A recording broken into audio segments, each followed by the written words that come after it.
afternoon, everyone. It's my honor to be joined by a highly distinguished group of patriotic Americans who have served this country in uniform, served this country in combat, and now are serving this country in the United States Congress. They understand through their own life experiences of service how urgent it is that the House pass forthwith the bipartisan and comprehensive national security bill that has been advanced in the United States Senate. This is a matter of America's urgent national security. It's a matter of democracy. It's a matter of freedom. It's a matter of standing by our allies. And in the absence of doing so, particularly as it relates to the ongoing war of aggression launched by Russia against Ukraine, it's a matter of American lives potentially being on the line if Ukraine and its brave war effort falters because of inaction here in the United States Congress by extreme MAGA Republicans. It's my honor to yield to a highly distinguished member of Congress, an Army Ranger, someone who has served multiple tours of duty and fought valiantly for this country in both Iraq and Afghanistan, Congressman Jason Crow.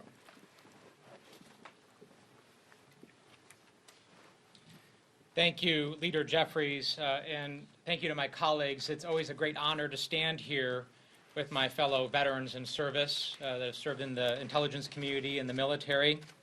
Representative Spanberger and I just returned from Ukraine on a bipartisan congressional delegation where we had the chance to meet with U.S. officials, Ukrainian military and intelligence officials, and of course President Zelensky. And what we can tell you is that the Ukrainians are prepared to fight and win the battle for not only their own survival, but the battle for democracy and freedom worldwide, because that is what is at stake here. But I also want to be very clear that this effort to pass a national security bill is not charity. This bill and this effort is directly aligned in support of U.S. national security interests in the American people. The purpose of this bill and effort is to stop Russian aggression in Europe. Stop it where it is. The purpose of this bill is to protect the 100,000 plus U.S. servicemen and women and their families stationed throughout Europe. The purpose of this bill is to protect our largest economic trading partner in Europe. The purpose of this bill is to protect our food supply and our food prices coming from the breadbasket of Ukraine. And how do we do that? We do that by spending over half of this money directly in U.S. businesses where U.S. workers, men and women, will assemble the supplies and the equipment necessary for Ukraine to fight and win. And then that new stuff that those workers make, that goes directly to our U.S. military to modernize our own equipment and supplies, and then our military sends our old stuff to Ukraine. So we are protecting our economy, we're protecting our troops and our families, we're protecting our food supplies, we are updating our military readiness and supplies, and we are defending democracy. And if we don't do that, we will live in a drastically different world than we live in now. One where the strong and the larger can just take by force the smaller. And that is not a world we want our children and grandchildren to live in. There are moments in history that will dictate the course for generations to come. And we are at one of those moments right now. House Democrats will not turn our backs on our troops, We will not turn our backs on our economy and our businesses. We will not turn our backs on our allies. We will not turn our backs on the American people. We will, as always, lead. And with that, I'm very honored to turn it over to my dear friend and colleague, Mikey Sherrill from New Jersey. Thank you. As a former Navy helicopter pilot and a former Russian policy officer in the United States Navy, I can tell you that for those of us up here who joined Congress to continue our service to our country, who joined Congress to make sure we were serving our states and our nation, last week was a really hard week. After months of what we thought was maybe an impossible negotiation, we came together in the Senate in a bipartisan way on a border deal to make sure we had critical investments in our border that our nation needs. And when the former President Trump saw that coming together, he evidently decided that it was better for his campaign not to fix the problem at the border, but to run his partisan campaign on fomenting a greater crisis at the border. We saw as our Senate came together to try to pass the supplemental, supporting all of our allies. The Speaker of the House put forth a supplemental designed to actually kill the one that could pass in a really cynical move. So now, as we see the Senate, again, doing the impossible, coming together in a bipartisan way in these partisan times, and passing a supplemental that will support our allies across the world, that will support the United States in our ability to compete economically, to compete on our values, to make sure global democracy thrives, we again see the former president dictating to our speaker that instead of solving problems, instead of standing for democracy, the extremists in the House are going to take that bill down. It's really incomprehensible. It's really hard to see as we're fighting tooth and nail to make sure our allies thrive, that partnership between China, Iran, and Russia that is developing, that we stand strong against it with the democratic nations. It's hard to see the former president suggest that he would ally the United States with that triumvirate. So as we move forward, I think this is a turning point, as Jason said. This is critical for our nation's future.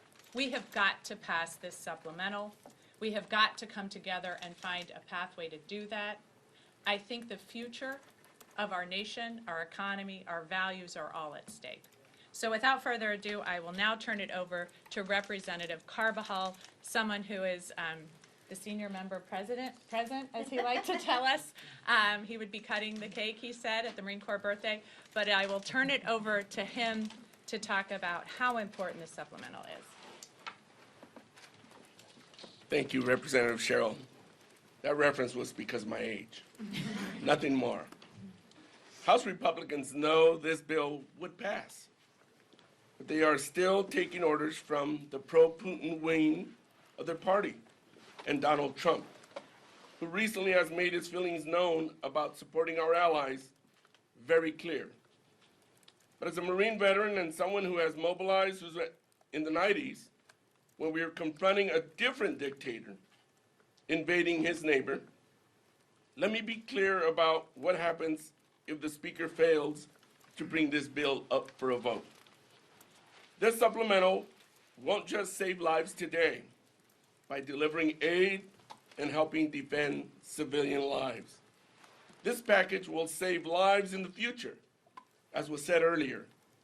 The men and women of our armed forces who could be called upon to respond to a wider conflict and new wars. If Russia, in Donald Trump's words, does whatever it wants to Ukraine, we know that it may not stop there. If we do not approve this bill today, we still have to approve it eventually. Only next time, it might be to defend a NATO ally. It would just not be American dollars. It could be the lives of American service members and, yes, civilians. With that, let me turn it over to my good friend and colleague, Representative Chrissy Houlihan, who has distinguished military service. Thank you, everyone. And I first want to thank Leader Jeffries for his tireless advocacy and for all of my fellow veterans and national security colleagues as well. I serve on the Armed Services and Intelligence Committee, but before my service began, there's been a really strong heritage of service in my family. My grandfather served in Korea. As a military child, my mother lived 26 miles away from Hiroshima when she was a teenager. My father was born in the throes of World War II in Lviv, which is now Ukraine, and survived the Holocaust. But as an adult, he served our country in Vietnam. I served in the United States Air Force during Desert Storm. I'm sharing all of this with you because you could probably say and hear that this is personal to me. I intimately see the connection between Ukraine and Israel, Asia, and this, our great nation. But this is not just personal to me. It is and should be personal to all of us. And in fact, it's not just personal. I believe it to be existential for all of us. If the U.S. does not continue to lead, and lead now in protecting democracies, I genuinely fear, and clearly many of my colleagues do as well, that generations of my family, families with stories just like mine and yours, will pay the consequences. And this infuriates me. I cannot say it more clearly than this. The Republican-led House is derelict in their duties to our allies and to us, our nation. We need to vote, and vote now, to aid Ukraine, Israel, Taiwan, and for humanitarian purposes. For our allies, for ourselves, and for our future. Speaker Johnson needs to find the courage to bring this to a vote. Thank you very much for my time. I have the distinguished honor to present my friend and colleague, Representative Spanberger. Thank you so much for being here. I just returned from a CODEL with Congressman Crow to Ukraine, where we sat down with Ukrainian leaders, military leaders, intelligence leaders, and the president, and spoke of the extraordinary work that they are doing on the battlefield to protect their nation, to protect democratic values, and to seek freedom. As Chrissy mentioned, this moment is existential. It is not an exaggeration to say that this vote is absolutely one of the most important votes that we will cast in the House of Representatives. Because when we look at the reality on the ground in a world where Vladimir Putin invaded Ukraine and the Ukrainians are doing the fighting to free their own country and fight for democratic values, all they need is a bit of help. When we look at the fact that Vladimir Putin is indeed meeting with Hamas leadership, when we look at the fact that Iranian drones are flying into Ukraine and attacking or attempting to attack Israeli civilians, what stands in the way of that? U.S. aid, funding for the Iron Dome, support to our allies in the Middle East. And when so many of my colleagues on the other side of the aisle speak consistently of their worries about China and confronting China, and here we have a chance to ensure that Taiwan is able to defend itself if China were ever to aggress against Taiwan, they're not taking up the bill for a vote. This is a moment where when we look at which way is the world going to orient, is it going to orient towards freedom? Is it going to orient towards the United States? Is it going to orient towards democracy? Or are we, the United States of America, like the most extraordinary nation on earth, going to walk away from what is our responsibility, to walk away from what is our own national security priorities and interests, and allow the defeat of Ukraine, allow the abandonment of our allies, and allow for our foes to rise up, allied with one another, in destruction of, and certainly against, the democratic principles that every single member of the House of Representatives should be voting to support. And with that, I thank you for being here, and I turn it back to Leader Jeffries. Thank you so much, Abigail, who of course served this country in such a distinguished way in the CIA. And of course, thank you to all of the members who are here, Jason, Mikey, Salud, Chrissy, who served in the Army, the Navy, the Air Force, and Marines. And I also want to acknowledge the presence of two additional distinguished veterans, Jake Auchincloss and Seth Moulton, both of whom are Marines, put their lives on the line, and served in combat overseas. Questions? When you discuss using every legislative tool possible, I know there's been a lot of talk about a potential discharge petition to get this to the House floor. But is there any concern that you might lose more Democrats on one side of this to try to get a discharge petition than Republicans would be willing to come over and sign on to it? No. All options are on the table.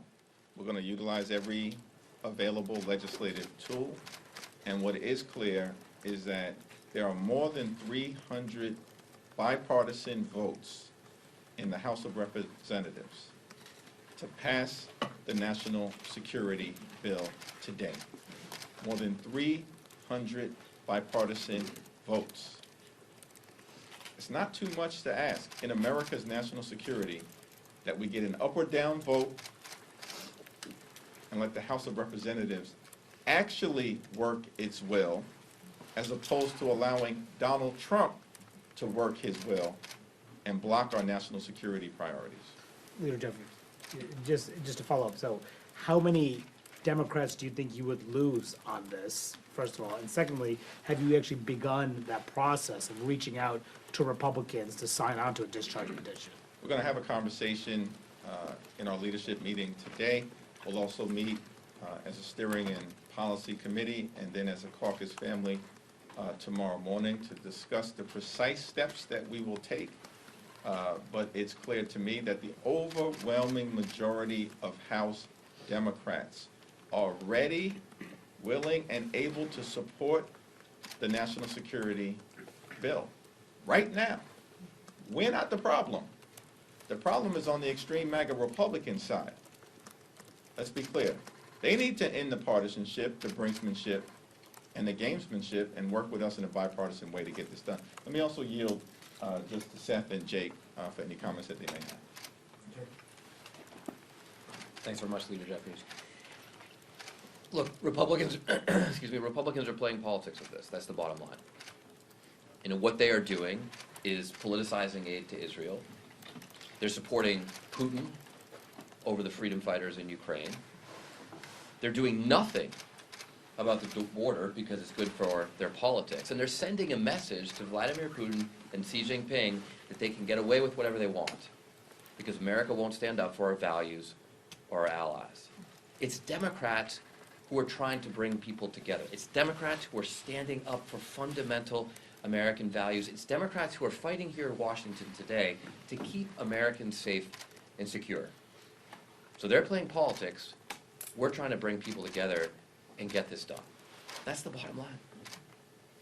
And we know that we have to do it. Thank you, Leader Jeffries, for bringing us together. I was a Marine officer, served in Afghanistan and Panama. I saw the futility of a nation-building exercise in Afghanistan. I saw the high impact that partnering with an ally in Panama could have and the return on investment that that type of mission has, and that's what I'm seeing in Ukraine. For less than Americans spend on soft drinks every year, we have cratered more than half of Russia's conventional military capacity. We've doubled its border with NATO. We have sent a message to our allies in Europe and the Indo-Pacific that the United States stands with freedom and democracy the world over. We have made Beijing and the Kremlin think twice about the cost of aggression.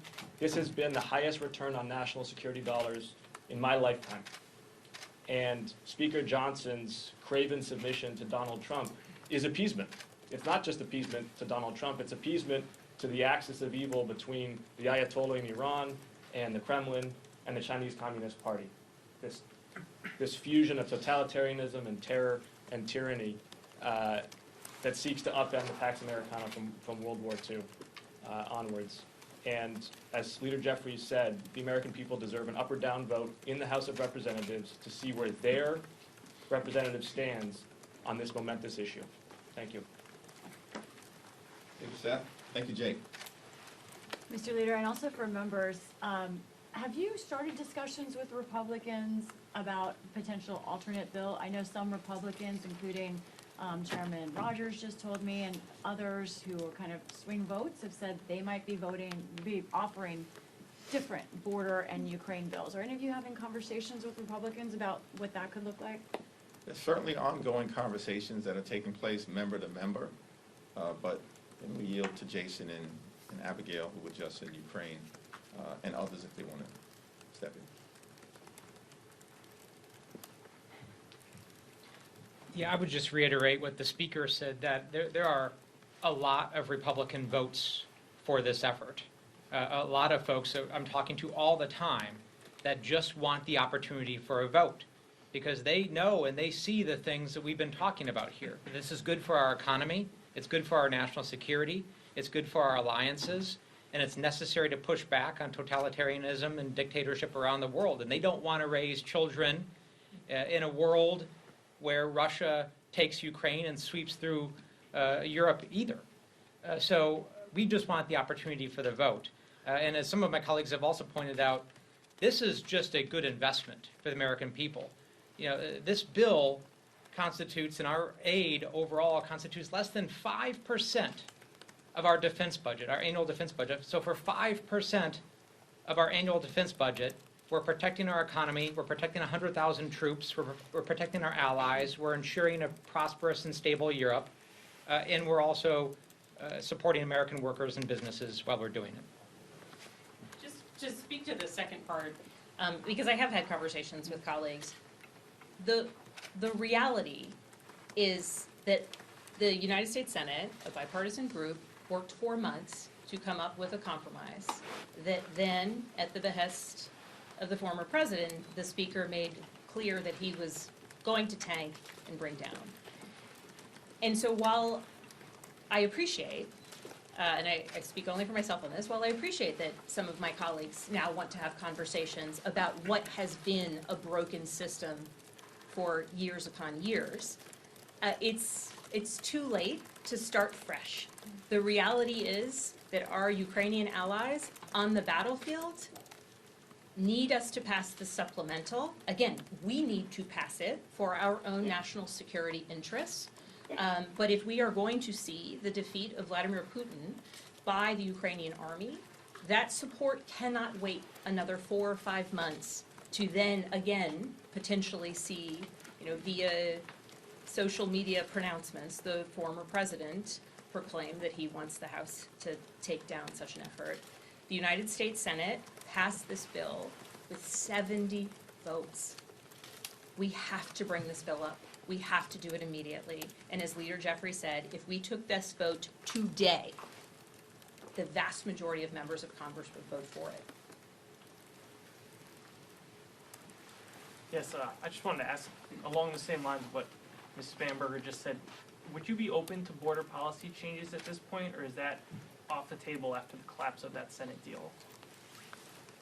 I think as Abigail and others have repeatedly indicated, we recognize that we have a broken immigration system that needs to be fixed in a comprehensive and enlightened manner consistent with the rule of law and our values.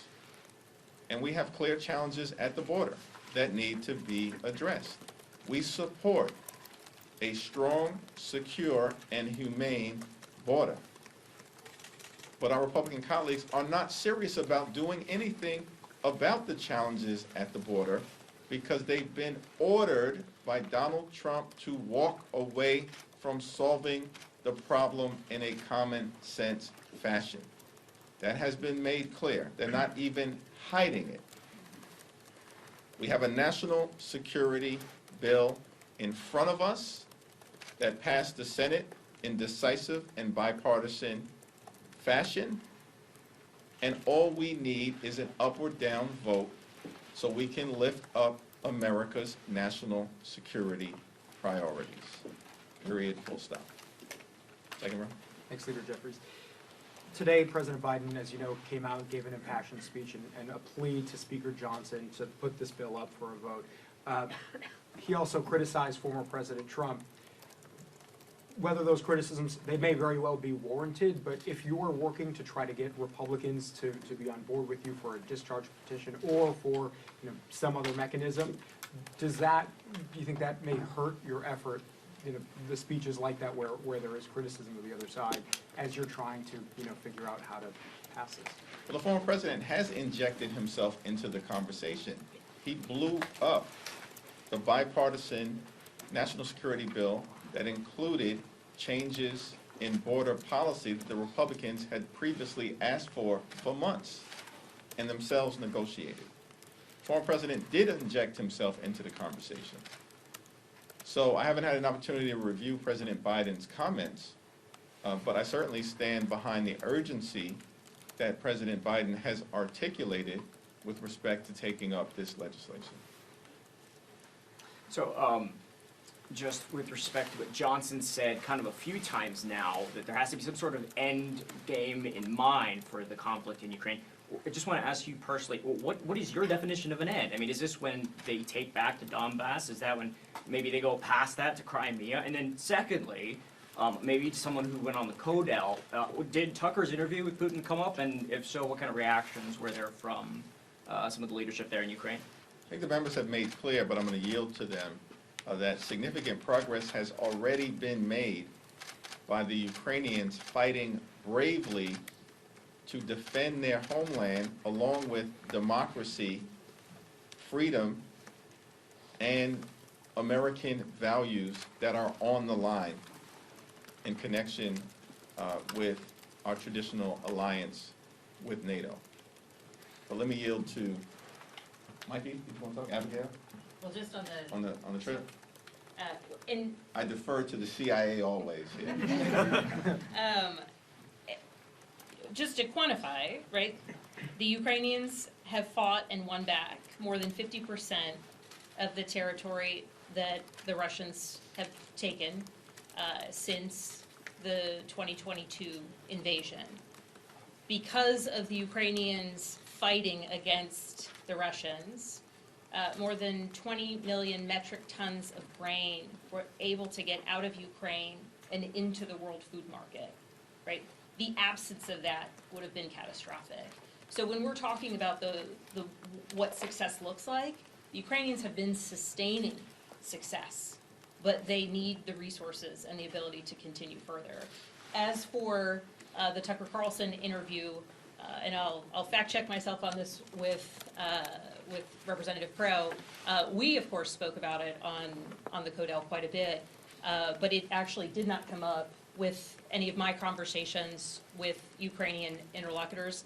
And I would argue that it's because the ridiculous nature of an American so-called journalist allowing for Putin to unleash propaganda for an extended period of time just wasn't worthy of the types of conversations that we were having, ones that were actually serious conversations about U.S. national security interests and the challenges facing our allies. I don't know if you had any others. Yeah, the Ukrainians are too busy fighting a war to really give a damn what a Putin propagandist is saying in Moscow. So they're not paying attention to Tucker Carlson for sure. But on the point of what does the end game look like, I think this is a really important point. I understand, you know, having served like many of my colleagues in Afghanistan during multiple deployments, I can understand the reluctance by America of getting involved in a protracted conflict or engagement. But this is not that. And I can say that very clearly, right? American troops are not doing the fighting and dying. And we are not going to need to continue to pass supplemental after supplemental, because one thing that was really clear from our visit is the remarkable efforts in Ukraine to stand up its own industrial base and to move towards economic self-sufficiency. They are moving fast to build their own industrial base, to build their own weapons. They simply need a bridge to self-sufficiency. And that's what this supplemental bill will do, is it will buy them the critical time that they need in 2024, the bridge to self-sufficiency, to stand on their own.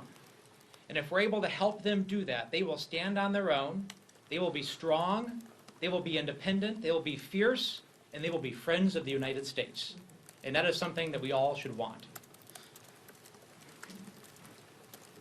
I just want to sort of foot stomp on what Abigail and Jason said and your question about what does success look like. We have seen the Ukrainians keep the port of Odessa open. You remember the agreement they had with Russia, which Russia walked back, but the port is open, shipping out grain supplies to largely the African continent, which is critical for the world food supply.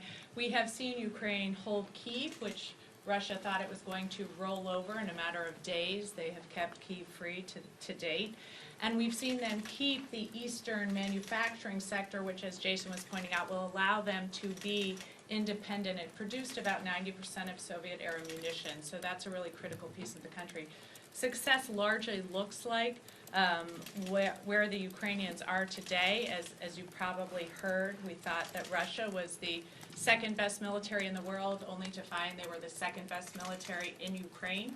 So it's really, I think, where we are today has been a great success story for the Ukrainian military.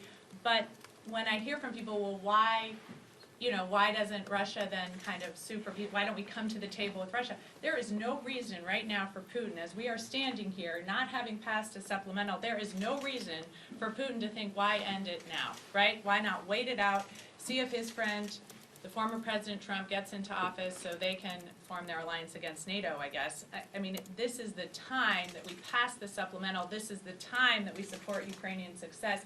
This is the time that we stand for what America has always stood for, democracy and supporting our allies. And if I could also add kind of what success doesn't look like. What success doesn't look like is I had the opportunity to travel to Lithuania a few weeks ago, had the chance to meet with their Assistant Minister of Defense, where he was genuinely apoplectic about the possibilities that Putin would win Ukraine and would continue, as he has explicitly said, to roll up the rest of Europe. Lithuania, Estonia, Latvia, they believe are next. They absolutely do believe that they're next. And that's not just about our NATO allies and what our responsibilities are. On that trip, I had the opportunity to visit our troops. And Pennsylvania, this is where I'm from, has a National Guard relationship with Lithuania. That's our partner.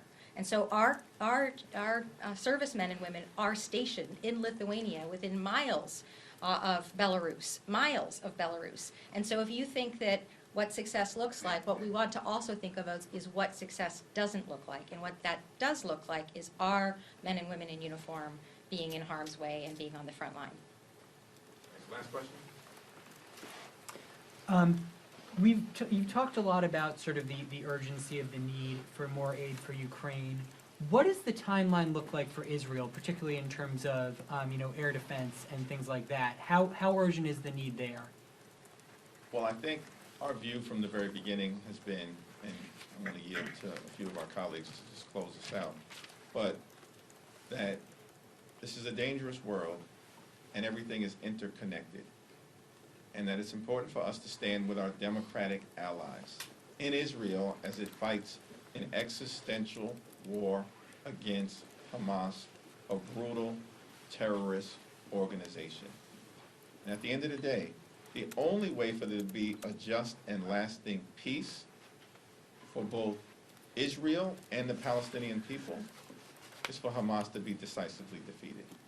And so it's important for us to step in and make sure that Israel has the ability to do just that, in the best interest of Israel, the Palestinian people, the region, and the free world. The same is the case as it relates to our allies in the Indo-Pacific, Taiwan, Japan, and South Korea. And I'm thankful, under the leadership of President Biden, that we now see a historic alliance between South Korea and Japan. Everyone recognizes the challenges in that part of the world, and America can't abandon it. And of course, we understand the urgency in Ukraine. Let me just end by allowing our Marines to close us out. So I don't know, Salute, if you have any final words.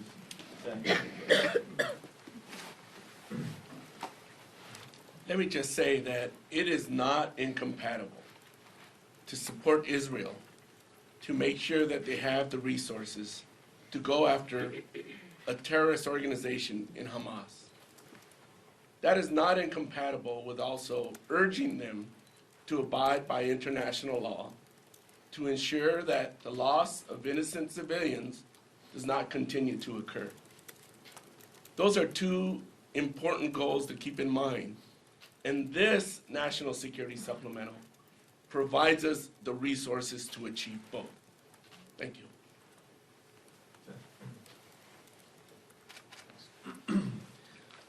Look, I think Salud makes a really important point, which is that if you are the most ardent supporter of Israel or the most ardent supporter of the Palestinians, we should all want Hamas gone. The Palestinians will never be free and secure if Hamas is in charge. The Israelis will never be free and secure if Hamas is in charge. Now, from my experience fighting a counterinsurgency in Iraq, I don't think that Prime Minister Netanyahu's prosecution of this war is going too well. I think he's killing too many civilians. And ultimately, if you kill terrorists, but you kill a lot of civilians, it inspires more terrorists to join the cause, then you're not winning. That's okay. We can have that disagreement, but we also have a seat at the table because we give them aid to help them learn some of the lessons, some of the mistakes that we made in Iraq and Afghanistan to get this right, so that we can actually have Palestinian rights, Israeli security, and a two-state solution at the end of the day. And I think Salud makes that's a very important point to keep in mind. One other thing. What this Republican dysfunction is accomplishing right now, because they're dividing America and we're not united on these fundamental issues to keep us safe and secure here at home, it's bringing Russia and China together. It's uniting Vladimir Putin and Xi Jinping. That's not good for our national security. Not now, not 10 years from now, not 20 years from now. So there's a real cost to this utter failure of Republican leadership, this complete willingness to play politics with the national security of our allies and ourselves. Jake? Along with Congressman Moulton and Congresswoman Cheryl, I'm on the House Select Committee on China. It's been a bipartisan oasis in an otherwise partisan, unproductive Congress under the failed and dysfunctional leadership of House Republicans. And in almost every single one of the meetings and hearings that we've had in that committee, where we've brought in some of the brightest experts and analysts on the Chinese Communist Party, one or another of us on that committee has asked, are they watching what's happening in Ukraine? Does Xi Jinping wake up and care? And the answer unanimously has been absolutely. He is gauging his own actions against Taiwan. He is gauging his own aggression against the United States, calibrated to the willpower that we demonstrate in Ukraine. So I say now to my Republican colleagues on the House Select Committee on China, if you are serious about standing tall and winning the 21st century against the Chinese Communist Party, join us now in bringing this supplemental to the floor for a vote so we stand tall against Russia. Thank you. Thank you, everyone. Thank you. Thank you.